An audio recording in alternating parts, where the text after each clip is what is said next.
దోస్తులు, నేను మీ శ్రీవల్లి రెడ్డి. ఈరోజు టమాటా నిల్వ పచ్చడి ఎలా చేసుకుందామో చూసేద్దాం. టమాటోలు అరకిలో, ఎల్లిపాయలు, జీలకర్ర, కరివేపాకు, 20 ఎండుమిర్చి, చింతపండు, ఉప్పు, ఇది నూనె 1/2 స్పూను. ఇప్పుడు ఎట్లా ప్రిపేర్ చేసుకోవాలా చూసేద్దాం. ఫస్ట్ ఆయిల్ వేసుకొని ఆయిల్ హీట్ ఎక్కేంత వరకు చూసుకుందాం. ఆయిల్ హీట్ ఎక్కిన తర్వాత అందులోకి వెల్లుల్లి, అదే ఉల్లిపాయలు అంటాం కదా మన తెలంగాణలో, ఉల్లిపాయలు, జీలకర్ర, ఎండుమిర్చి,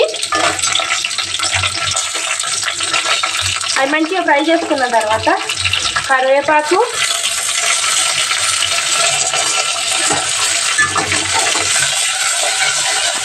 ఒకసారి కలిపేసుకుని అవి కలపడం అంతా అయిపోయినాక అవి వేగుతాయి కదా. వేగిన తర్వాత మనం కట్ చేసి పెట్టుకున్న 1/2 కిలో టమాటాని కూడా వేసేసుకున్నాం.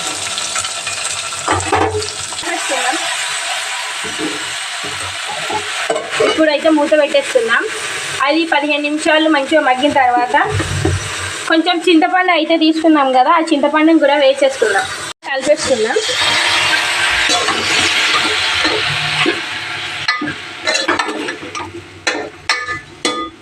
అయితే మంచిగా మగ్గిపోయినాయి. ఇప్పుడు పెద్ద సైజు నిమ్మకాయ అంతా చింతపండు, 1 టేబుల్ స్పూన్ ఉప్పు వేసుకొని ఒకసారి కలుపుకుందాం. మంచిగా కలిపేసుకుందాం. ఒక 5 మినిట్స్ తర్వాత ఇదంతా మిక్సీ జార్లోకి తీసుకొని మంచిగా మిక్సీ పట్టేసుకోవడమే. మీకు నా ఛానల్ నేను చేసే కుకింగ్ నచ్చినట్టయితే లైక్ చేసి, కామెంట్ చేసి, షేర్ చేయండి. Okay, bye subscribers.